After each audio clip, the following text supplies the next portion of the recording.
Later on Granadaland at 10 o'clock, it's roll on 4 o'clock.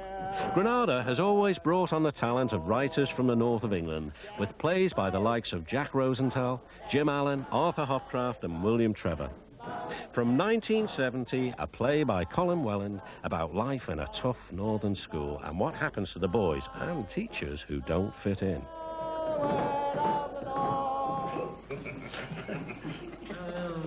Are you as thick as you make out? What? You realise you could have killed Latimer last night, do you? The lad let go. It was nobody's fault but his own. It wasn't his own fault that he was playing the stupid game in the first place. Played the game for years. Look, this is a boys' school we're running, you know. We don't cater for... Puffs? Well, what's the matter, Philip? You're not frightened of the word, are you? Frightened of saying it to my face? Well, how about queer? Wrap your lips round that for a change. Oh, what's happened to the gay, banter-filled staff room? Horses chasing, 'cause they're racing, so near yet so far. On a carousel. At 11 o'clock, Granada's commitment to music is celebrated in northern songs. Alexi Sale takes us through over 30 years of musical performance in about the same number of minutes. And to round off this evening of programmes from Granada, I'll look at some of the myths and clichés of life in the north as seen by TV. Bayek, it's grim up there. They say of these parts that where there's food, there's muck. And if there were a northern flag, it would portray a limp black pudding resting on a bed of instant mashed potatoes. It's right for me because I bring food parcels. And now on BBC Two, a special pro-celebrity edition of Granada's classic quiz show, University Challenge. Former contestants like Stephen Fry and John Simpson take on a top team of today's undergraduates. But first, a brief history of the long-lived quiz for eggheads.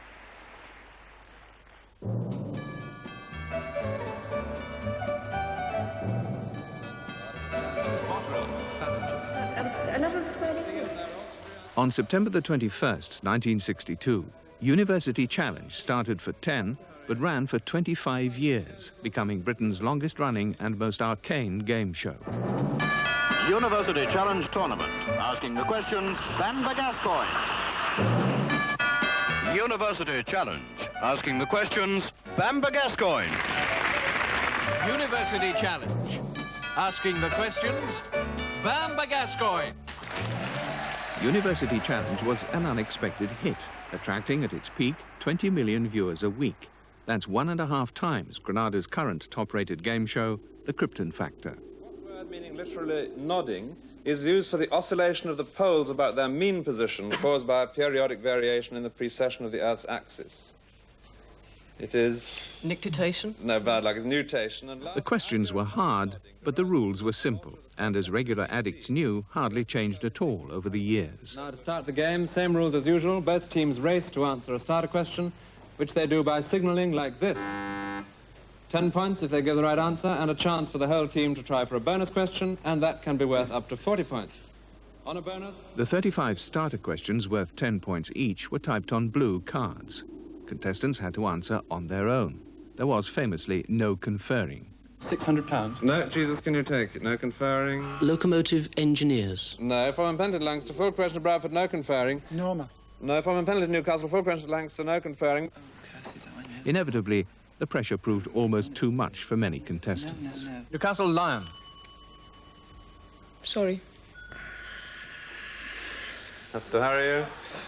It is... Oh, good heavens, I saw this.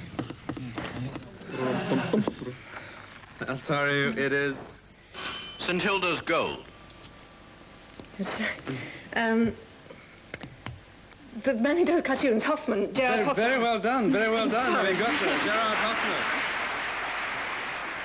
A bonus question typed on Bamber's pink card was worth 15 or 20 points and could be discussed amongst the team.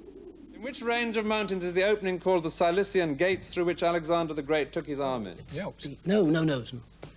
Any offers? The Alps. No. It was... The Alps. No, the Taurus... No. From... Run over by bicycle. No. He's run over by bicycle. Was he? Run over by what? No, hang on. Wait. One of them died of radium poisoning. Radium poisoning. No, he was run over by, in fact, by a dray. There were, of course, the favourite questions. Which French poet, novelist and dramatist wrote Les Miserables? Univ Dowell Smith. Victor Hugo. Victor Hugo, 10 points. Victor Hugo. 5 points. Hugo. Any others? Hugo. No, Chateaubriand. Camus. Camus, 5 points. Camus. 5 points. Voltaire. Voltaire, 5 points. Emile Zola. Emile Zola, 10 points. John le Carré. John le Carré, 10 points. Henry James. 5 points. Wordsworth. No, Thomas Hardy. Saul Bellow. Saul Bellow. Kafka. Siegfried. Solzhenitsyn. Solzhenitsyn. Alan Bennett. Correct, a private function. 10 points to keyboard. For some, exposure on the programme brought instant acclaim. For others, the taste of fame proved addictive. And who say it's all right for cabbie? The real problem, which is some poor benighted minister sitting at the desk as I have done. Having sweated it out over 3 rounds, winning teams battled their way through quarter-finals, semi-finals and final for the coveted University Challenge prizes. There was a wide range over the years. A dictionary, Bible, a copy of the Rake's Progress, a glass sculpture, a rose bush, a video recorder, and a punt called Bamba. For many years, the holders of the lowest score were not students at all, but their lecturers. In 1964, the dons of New College, Oxford, including the distinguished philosopher Sir Freddie A.J. Eyre, lost to their own students by the embarrassing margin of 250 to 50. The split screen was almost always a technological effect, but for a brief spell in the mid-80s, University Challenge experimented with a 2-tier set which really was built on 2 levels. They quickly reverted to the traditional method. Univ Mortimer. Statistics, 10 points. Perhaps the most infamous incident to have been wiped from the University Challenge archive under mysterious circumstances was the game between Manchester University and Downing College, Cambridge, in which Manchester answered Trotsky to every question as a protest against Oxbridge bias. Trotsky.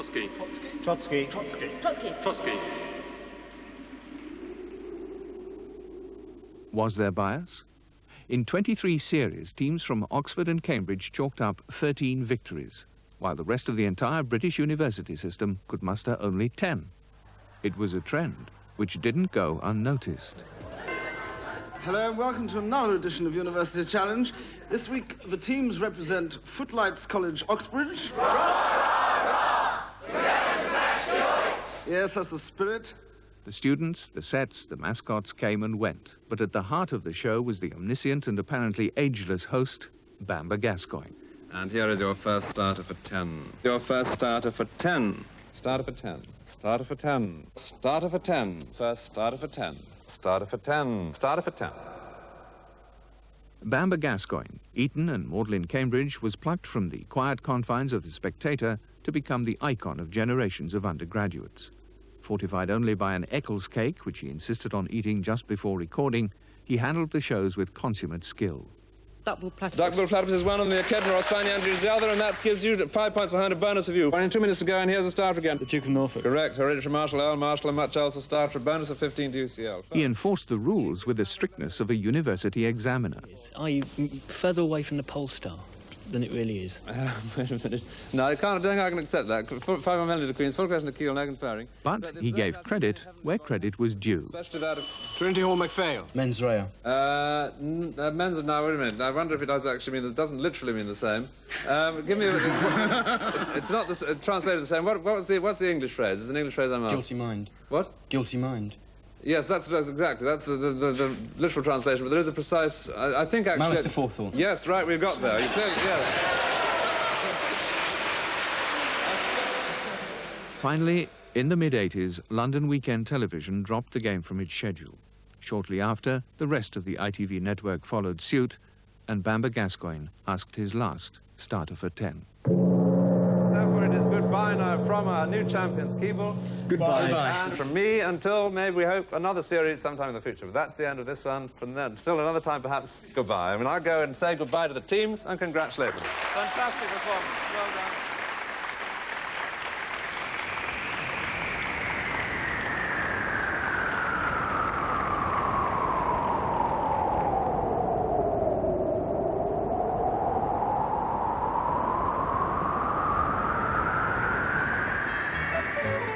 University Challenge Pro Celebrity Match. Asking the questions, Bamba Gascoigne.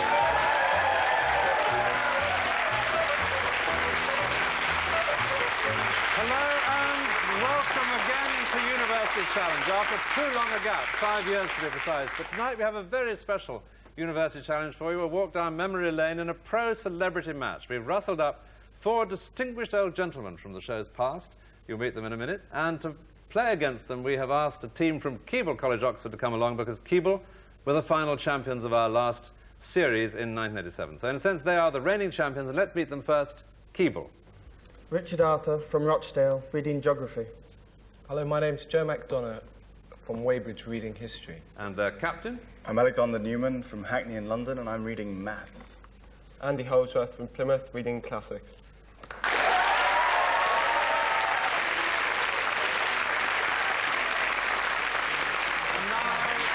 And now the graduates.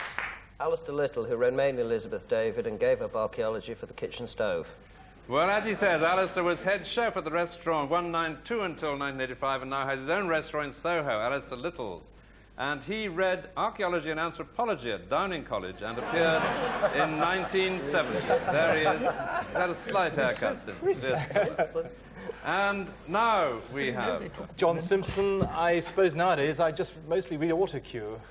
Well, we don't believe that. He never reads the autocue. He's the foreign affairs editor, as we all know, of the BBC, and he's just published a book about his time in the Gulf War. And he read English and appeared for Magdalen College, Cambridge in 1965. And now their captain. Stephen Fry. I ponce about embarrassingly on stage and screen. Well, most recently on the screen, as many of you would have seen, in Peter's Friends, and of course very often in a bit of Fry and Laurie, and in Jeeves and Wooster. Now, Stephen read English at Queen's, and some strong supporters here from Queen's, and appeared in 1980, but he's the only one of our contestants tonight whose previous appearance has survived on film. The man who partnered George Burns in the film version of The Sunshine Boy. Queen's Fry. I've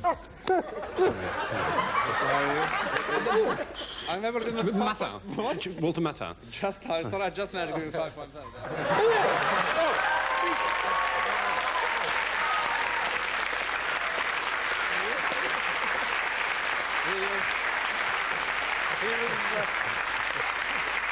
He was always willing to have a go. And now the 4th member of their team. Charles Moore, now working in journalism.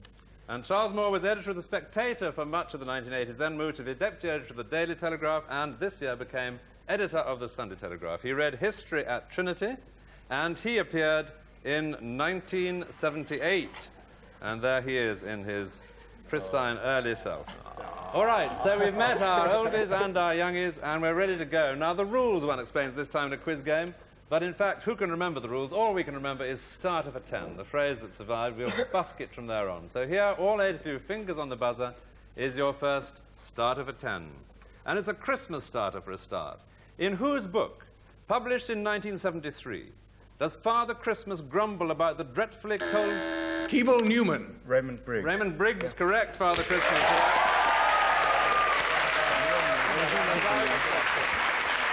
The cold conditions that he has to work in. All right, now who said in 1750, and to whom? You'll need both parts. I'll come no more behind your scenes, David, for the silk stockings and white bosoms of your actresses excite my amorous propensities.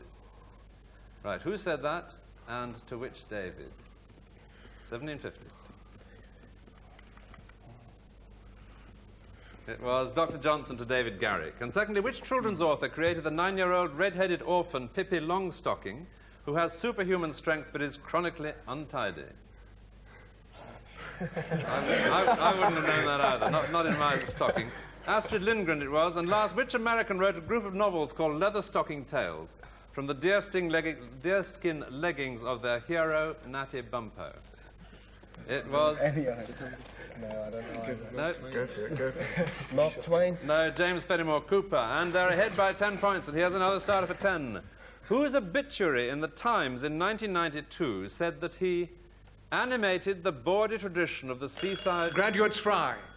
Benny Hill, I would Benny think. Hill is correct. 10 points. Well interrupted. A bonus of 15 for the graduates. I was going to say goodbye. And here's your bonus of 15. First, what was the final track on Paul McCartney's 1982 Tug of War album? A track on which Stevie Wonder sung a song that became a #1 hit when it released as a single. Ebony and Ivory. Ebony and Ivory, correct, 5 points. Second, the term Chris Elephantine means an object that contains ivory and what else? Gold. Gold, 5 points. And lastly, the first Book of Kings. In an account of Solomon's wealth, it says, once in 3 years came the navy of Tarshish bringing gold and silver, ivory, and what 2 other commodities? Apes and peacocks. Apes and peacocks. Apes and peacocks is correct. 5 points there. The full 15 there to the oldies, the graduates. And here...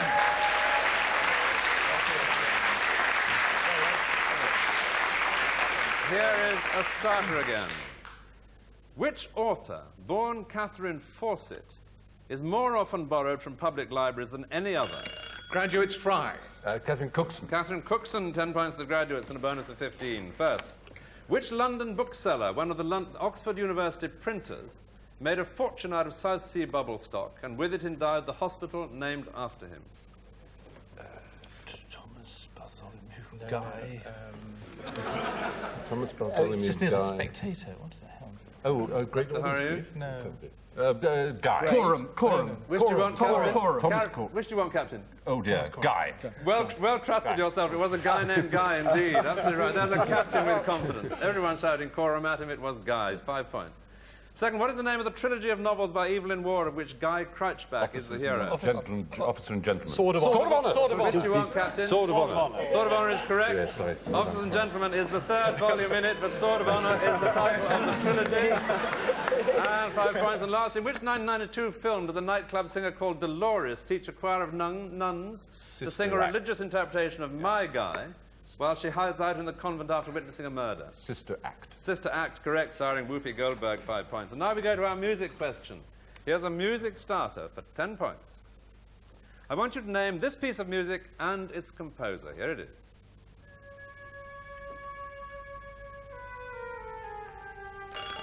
Graduate Simpson. Debussy. Yes, the piece of music? L'après-midi d'une faune. Correct, Prélude à l'après-midi d'un faune by Debussy, 10 points to the graduates. And there's no holding them at the moment, but here is a music bonus for 15 points. 3 pieces of music with a time of day in the title. 5 points each just for the time of day. And here's the first.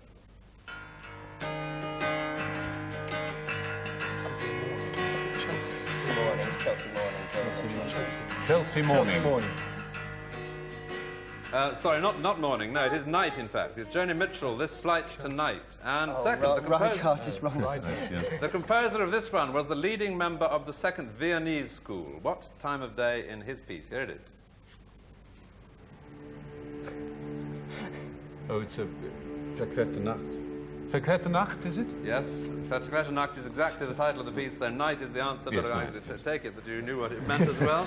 5 points, Schoenberg, Verklärte Nacht. And last with 5 points, this one. Here it is.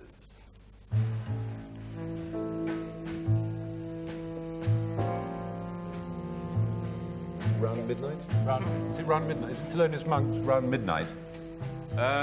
No, it's not. I'm going to be strict with you as you're in the lead. It is, in fact, night again, but it is Miles Davis, Nuit sur les Champs-Élysées, Night on the Champs-Élysées. But I'm going to be strict with you. I should really have insisted you know the piece as well as you're so far ahead, but it's well attempted. All right, and now we go back to ordinary starters and bonuses. A bonus of 15 coming. Here's a starter again. I want to know, I've got lost it, here it is. What championship did Lennox Lewis win this month? Graduates Little. WBC. WBC, what weight? Heavyweight. WBC heavyweight, correct. Actually, I must be strict with this. The question does go on to say, and how? So By default. By default, correct, because Riddick Bowe failed to arrange to meet him. 10 points to the graduates, a bonus of 15. First, which Englishman is the central character of The Prisoner of Zenda? His name is Rudolf Rassendyll. Rudolf Rassendyll, 5 points. Second, in which field did the Hungarian Rudolf von Laban make his name early this century? Oh, he was a designer, dresses. No, he was in the dance field, and he made a system, labanotation, of noting down the steps of choreography. And last, what would you be doing if you performed a Rudolph, a Randolph, a Fliffus, and a Barani out? takeaway curry? Sounds like What was that for the Sunday Telegraph? Alice, I thought it was taking away curry. Taking away a curry, that's a very good idea. That's only half. It's some kind of, that sort of program you would have... Some kind of skiing. No, it's trampolining, you get the idea. But I must say, I like takeaway, different sorts of takeaway curry, Barani art. That was a very good idea. We're halfway through the show. We're halfway through the show with the score. At the moment, the graduates have put on a big spurt to get to 80, with the Keeble at the moment only at 10. But there's lots of time to go. And here's a starter again. What is the term for a plant which grows attached to the stem or leaves of another plant? Keeble Arthur. A parasite. I'm going to allow you to go on because you are far, but you're going to hear a bit more of the question before you answer it. But it's not a parasite because it takes no material from the plant to which it is attached. You can change your mind if you know the other answer. It is... Is it something like paraphyte? No, and it goes over to the other team. You're on your own. Graduates Little. Bromeliad. No, it's an epiphyte. It feeds on epiphyte. And another starter. Which Beverly Hills cop also came to... Keeble Arthur. Eddie Murphy. Eddie Murphy came to America, Beverly Hills.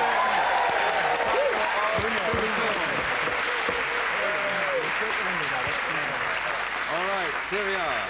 And a bonus again for the Keeble undergraduates. Who or what was Sir Geoffrey Hudson at the court of Henrietta Maria? He was a particular sort of entertainer. What sort? Jester. Jester? Oh, he was a jester, but a very particular sort of jester. He certainly did some jesting. But what differentiated from other jesters? Not to hurry you? Juggler. No, he was a dwarf. Second, who or what is Angus Hudson? Any answers? Have to hurry you. He's an actor. No, he's a character, I'm afraid. He is the butler in Upstairs, Downstairs. And last, who or what is Mrs. Hudson, who seems to have entered this world in a story in 1887? The cleaner for Sherlock Holmes. The cleaner for Sherlock Holmes is correct, 5 points.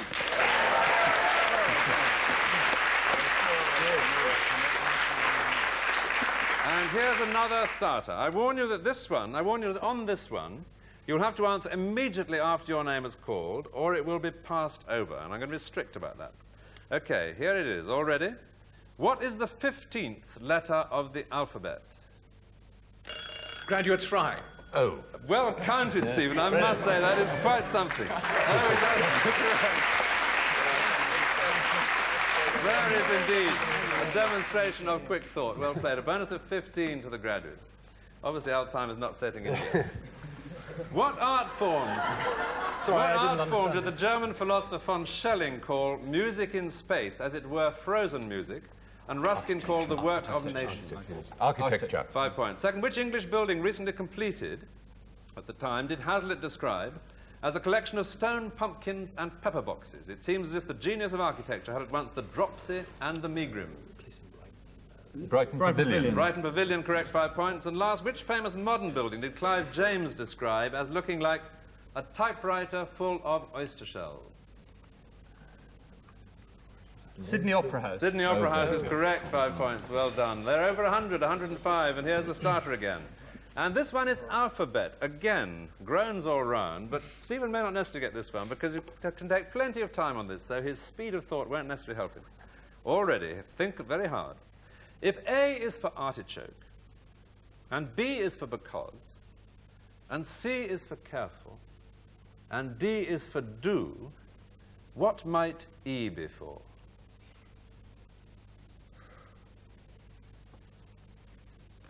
Keeble Arthur. Elephant. Elephant is correct. Well done, Keeble.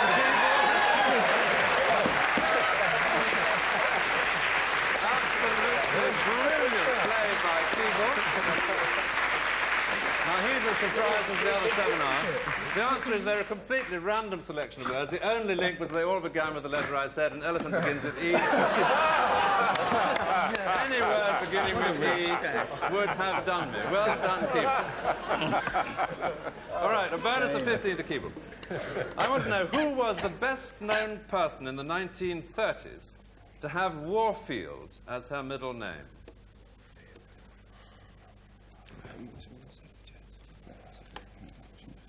It was Mrs. Simpson who became the Duchess of Windsor, married the King. Second, Whom did we bury darkly at dead of night, the sods with our bayonets turning? First World War dead. No, it was Sir John Moore in the burial of Sir John Moore at Corunna by Charles Wolfe. Now, you've had Moore and Simpson, so look over to the other side. 50-50 chance on this one. What was the married name, the married surname of the philanthropist Elizabeth Gurney, who was born in 1780? Fry. Fry is correct, not Little. She wasn't Elizabeth Little, she was Elizabeth Fry. 5 points there to Keeble. All right, our picture question. Here's a picture starter. You'll have to get all parts of this starter correct, or it will still be passed over, so take care. Here are 3 bridges, all of them with the same name. I want to know what's the name and where is each of the 3 bridges located, the 3 places. Graduates Fry. Bridge of Sighs, Yes, Ponticeggio, Venice, Oxford and Cambridge. Venice, Oxford and Cambridge is absolutely correct. Well done indeed. The full 10 there to the graduates. And they're aiming to pull ahead again with less than 5 minutes to go now. And here we go. First, what colloquial term is used for a small, supposedly unreliable business, particularly in recent times in the airline ticket field? Bucket shop. A bucket shop, 5 points. Second, in which BBC sitcom is pretentious Mrs. Hyacinth Bouquet portrayed by Patricia Routledge? Keeping Up Appearances. Keeping Up Appearances, 5 points. The last 5 points. In which Dickens novel is the shrewd detective Mr. Bucket a character? Bleak House. Bleak House is correct. Very good indeed, and that brings you up to 125. And here is a starter again. Which president of the OUBC was a gold medal winner? Keeble McDonough. Johnny Searle.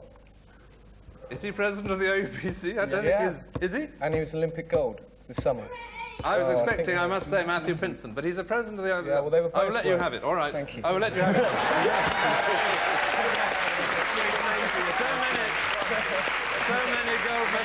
So many gold medal winners in rowing from Oxford. Matthew Pinson and Steve Redgrave won the Coxless pairs, and the Searle brothers won the Cox pairs.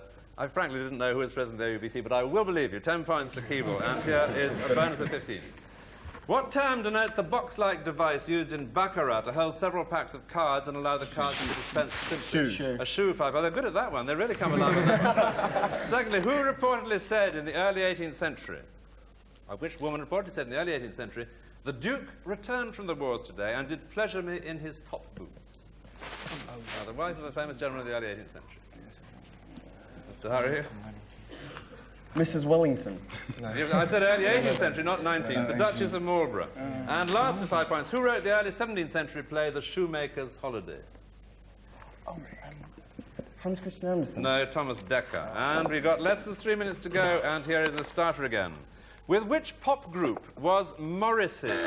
Keeble Arthur. The Smiths. You better just beat the oldest to that. I can see that Stephen has been having his headphones on in the tube recently, but he was a bit slow on that. And a bonus of 15 here to Keeble. First of all, wait a minute, here we are. Which bird has varieties known as hammercock, whale-headed, marabou, and adjutant? Tit. No, the stork. Second, the stork was the mascot of which make of luxury Spanish motor car, whose models included the Alfonso, the Barcelona, and the Boulogne? Spanish is actually in its name as a motor car. It is Hispano-Suiza. And finally, which French-based luxury car manufacturer, bought by Hispano-Suiza in 1963, built the Royale Type 41, the largest private car ever made, of which only 6 were ever built? Bugatti. Bugatti, 5 points, correct. And that brings them up to 70. I've got less than 2 minutes to go, and here's the starter again.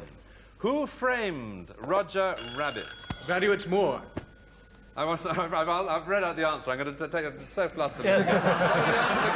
You all did brilliantly to interrupt. I read out the answer. Here we go again.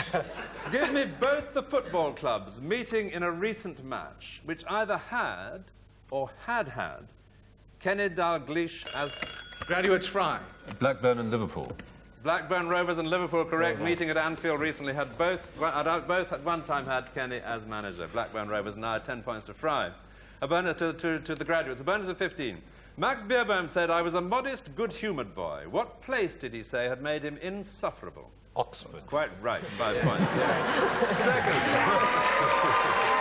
Less than a minute to go. Second. What sort of boy is Master Jonathan Buttle in the art world? Master Jonathan Buttle. in the art world? I have no idea.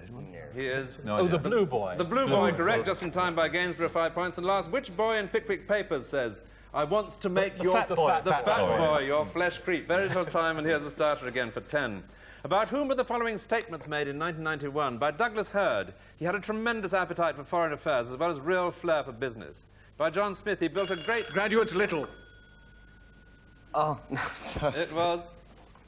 5-point penalty to the graduates, and question goes on to Keeble. He built a great business empire almost single-handed. Mrs. And there's the gong. It was Robert Maxwell. And there's the gong with the score at the graduates. Very good score at 155, and Keeble 70. So well played, the graduates. Applause for them. Give them a hand.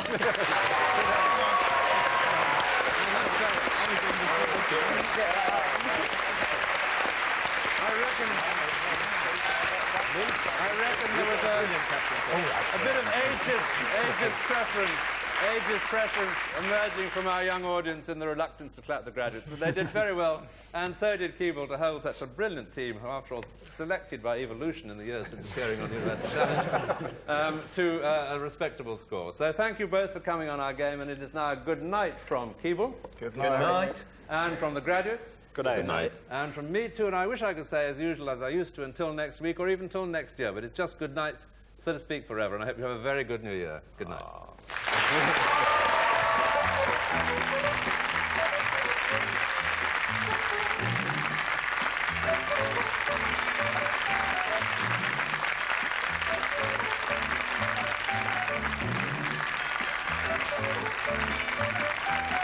Coming up on BBC Two's tribute to Granada, Roll on 4 o'clock, a drama by Colin Welland.